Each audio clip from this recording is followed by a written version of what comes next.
How to improve the bone density in the children, and very important factor where the malnutrition lead to vitamin deficiency, and then leads to rickettsia disease in children. That's called osteomalacia or rickets disease. So in children where if not taking the proper diet regularly, and then there is no proper nutrition by the government or the family, where certain countries happen to lead to bone weakness, otherwise called osteoporosis, and that causes the osteomalacia or chondromalacia, and sometimes the possibility of rickettsia in the children.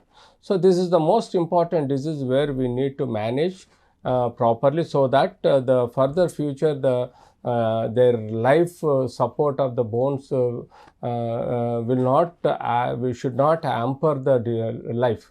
So the bone minerals which are important is vitamin D, calcium, and the